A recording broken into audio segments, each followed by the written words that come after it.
Hello everyone, I hope you are doing great. आप सभी का स्वागत है एक और नई वीडियो में विद न्यू इन्फॉर्मेशन के साथ।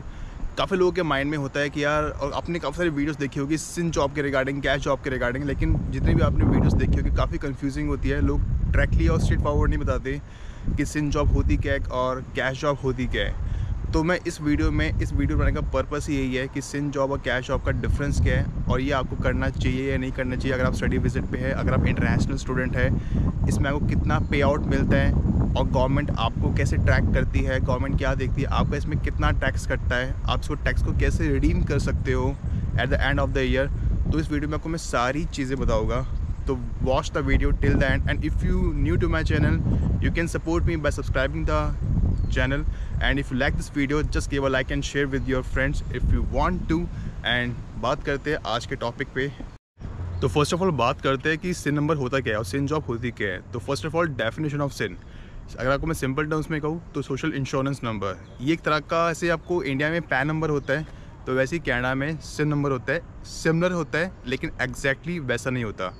सिन का अगर आपको मैं सिंपल टर्म्स में कहूँ, आप जितनी भी जॉब्स करते हैं, चाहे स्टडी विजिट पे हो, वर्क परमिट पे हो, इट डजंट मैटर, आपके पास पीआर है, इसमें आप कहीं भी वर्क करते हैं, किसी भी सिटी में वर्क करते हैं, किसी भी जगह पे वर्क करते हैं, किसी भी कंपनी के लिए वर्क करते हैं, वहाँ पे आपका पूरा रिकॉर्ड रहता है कि आपने कितना टाइम काम किया, कितने घंटे काम किए और कब से लेकर कब तक काम किया और किस कंपनी के अंदर आपने वर्क किया।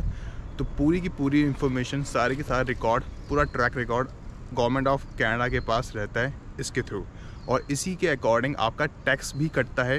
और अगर आप स्टूडेंट है, अगर आप स्टडी परमिट में हैं तो आपका टैक्स कम लगता है, और अगर आप टैक्स को रिडीम करना चाहते हैं, रिडम्पशन करना चाहते हैं, तो eight the end of the year आप टैक्स को रिडीम भी कर सकते हैं। जो जितना भी आपका टैक्स कटा होगा वो आपको पूरा टैक्स आपको वापस मिल जाता है if you are a student. And SIN number आपको विद इन अ वीक के अंदर मिल जाता है when you land to the Canada, और आपको एक हफ्ते के अंदर मिल जाएगा। आपको अपॉइंटमेंट लेनी पड़ती है through the service of Canada and you will get a SIN number. और ये सिन नंबर आप कभी भी किसी के साथ शेयर मत करिए except your employer, your company और योर मैनेजर। वैसे मैनेजर के साथ भी शेयर करने की कोई रिक्वायरमेंट नहीं है, जस्ट विद द एम्प्लॉयर और the company owner, because it's a confidential and it's very private.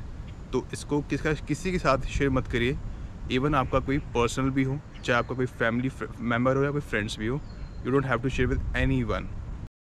तो अब सीधा बात करते हैं सिन जॉब और कैश जॉब के रिगार्डिंग। फर्स्ट ऑफ ऑल मैं आपको बात करूँगा सिन जॉब के रिगार्डिंग। देखो सिन जॉब सिंपल सी बात है, जब भी आप अगर आप स्टूडेंट है और स्टडी परमिट में हैं, अगर आप कहीं भी पार्ट टाइम या फुल टाइम जॉब देखने जाते हैं किसी भी रिनाउंड ब्रांड में, चाहे वॉलमार्ट हो, कॉस्को हो, पिज़्ज़ा हो या डोलोरामा हो, XYZ कोई भी ब्रांड हो, या लोकल हो या वो हो, और वो आपको जो पेमेंट है वो अगर आपको डायरेक्टली अकाउंट में करता है, मीन्स कंपनी के अकाउंट्स के थ्रू आपके बैंक अकाउंट में करता है, तो उसमें आपको सिन जॉब कहते हैं। और आपको उसकी सिन नंबर की रिक्वायरमेंट पड़ती है, जो आपको अपना नंबर एम्प्लॉय को देना होता है।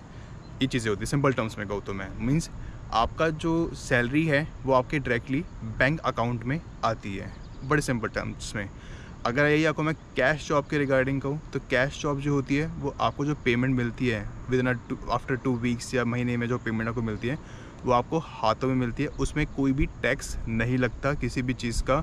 That is also illegal in Canada, जो कैनेडियन गवर्नमेंट रिकमेंड नहीं करती, क्योंकि उसमें कभी कभी ऐसा भी होता है कि आपको 10 या 12 घंटे आपको करवाए जाते हैं, ज़्यादा टाइम करवा दिया जाता है, ओवर टाइम करवाया जाता है। उसमें कोई टाइमिंग का फिक्स सेशन नहीं होता।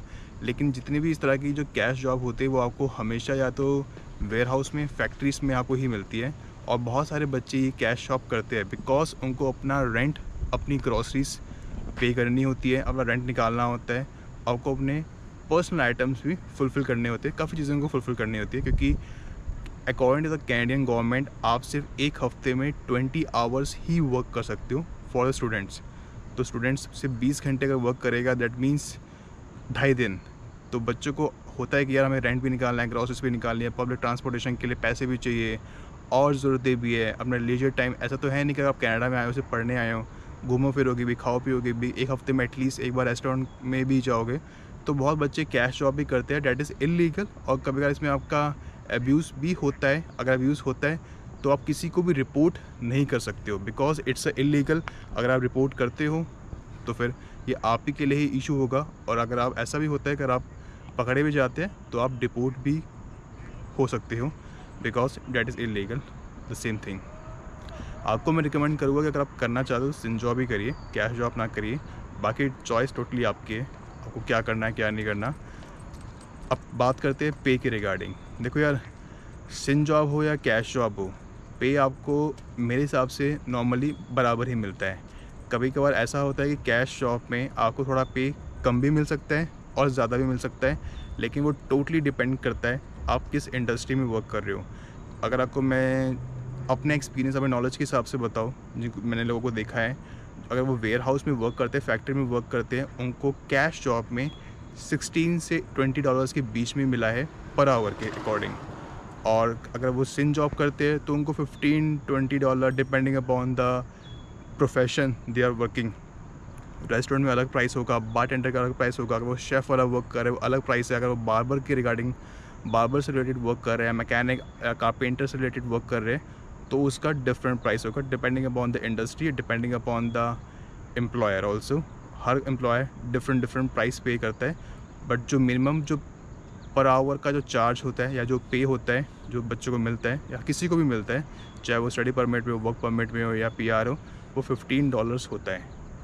And one more important thing, जैसे आपको मैंने कहा कि अगर आप सिन जॉब करते हो 20 आवर्स पर वीक आप कर सकते हो, तो जितना भी आपका टैक्स कटता है, जितना भी आपका टैक्स कटेगा, जिस कंपनी में आपने वर्क किया होगा, जिस भी एम्प्लॉयर के साथ आपने वर्क किया होगा, तो जितना भी आपका टैक्स कटेगा वो आपको वापस मिल जाता है eight the end of the year. Means after दिसंबर के बाद आपका जितना भी टैक्स कटा होगा, आपको पूरा बंच ऑफ टैक्स आपको वापस रिटर्न हो जाएगा, अगर only and only if you are a student. अगर आप स्टडी परमिट में है तो, अगर वर्क परमिट पे PR है तो उनके लिए नहीं है। और आपका वैसे भी टैक्स कम लगता है जब आप वर्क करते हैं, और at the end of the year means after December आपका पूरा टैक्स आपको वापस भी मिल जाएगा if you are doing on a SIN job.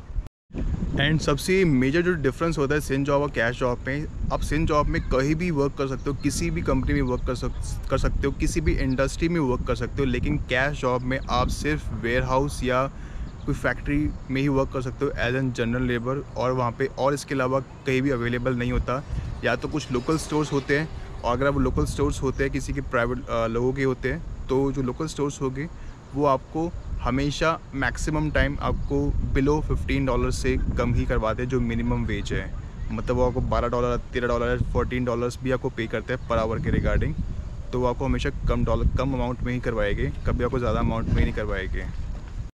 अब मैं आपको बताता हूँ रियलिटी क्या होती है। देखो यार, सिन जॉब और कैश जॉब के रिगार्डिंग जो मेरा एक्सपीरियंस है और जो मैंने देखा है, देखो यार, अगर आप सिन जॉब पे वर्क करते हो, क्योंकि अब आपके पास 20 आवर्स अ वीक होता है, तो सिन जॉब पे अगर आप वर्क करोगे तो ये तो भूल जाओ कि आप अपनी ट्यूशन फीस निकाल दोगे, आप अपने रेंट निकाल लोगे, अपना ग्रॉसरीज निकालोगे, तो पॉसिबिलिटी नहीं है। यहाँ पे जितने भी बच्चे आते हैं, चाहे कोई भी स्टडी परमिट में आता है, मैक्सिमम स्टूडेंट्स करते हैं। It's a fact, it's a reality.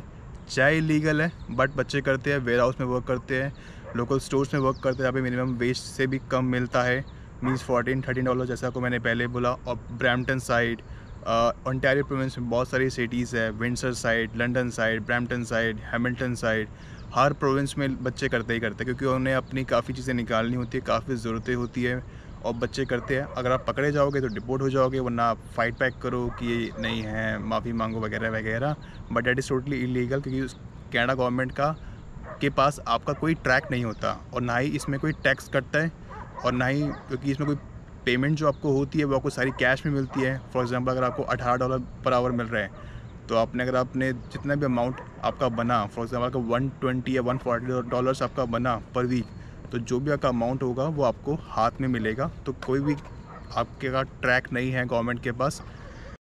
जब आप यहाँ पे वर्क करते हो तो बहुत सारे लोग ऐसे भी होते हैं जो खुलेआम ओपनली कहते हैं कि हम तो कैश जॉब पे वर्क कर रहे हैं, ओपनली वो कहते हैं, तो उनसे इंस्पायर होने की कोई ज़रूरत नहीं है। यूज़ योर माइंड, करना है करो, नहीं करना नहीं करो, टोटली डिपेंडिंग अपॉन यू। आपको रिस्क लेना ज़रूर लो, लेकिन जो भी कैश जॉब होती है वो एक तरह का ब्लैक मनी होता है जो आप स्टोर करते हो अपने पास। और दूसरी चीज़, जो ये कहते हैं कि हम ओपनली बोलते हैं, वो काफ़ी लोग ऐसे भी होते हैं जो जनरल लॉस और जनरल लेबर के अंदर आते हैं, तो उनके लिए डिफरेंट रूल्स होते हैं, और वो लेबर लॉस के अंदर आते हैं, तो वो उसके अंदर सिक्योर होते हैं। क्योंकि आप स्टडी परमिट पे हो, आप स्टडी वीज़ा पे हो, तो don't inspire from them. Use your mind. करना चाहते हो ज़रूर करो, नहीं करना चाहते मत करो। मैं रिकमेंड करूँगा कि मत करो, because you are on a study permit. ये चीज़ें मत करो बिकॉज इट्स इलीगल। पकड़े जाओगे, यू विल बी डिपोर्टेड, आपको फिर चीज़ें फेस करनी पड़ेगी। तो बाकी टोटली आपकी चॉइस है। वीडियो पसंद आई हो, लाइक एंड सब्सक्राइब ज़रूर करना, एंड शेयर भी करना। कोई आपके माइंड में क्वेश्चंस हो किसी चीज़ के रिगार्डिंग, आप मुझे कमेंट कर सकते हो। And if you want to follow me on Instagram, you can follow me on Instagram. तब तक के लिए goodbye and have a great and enjoy your life.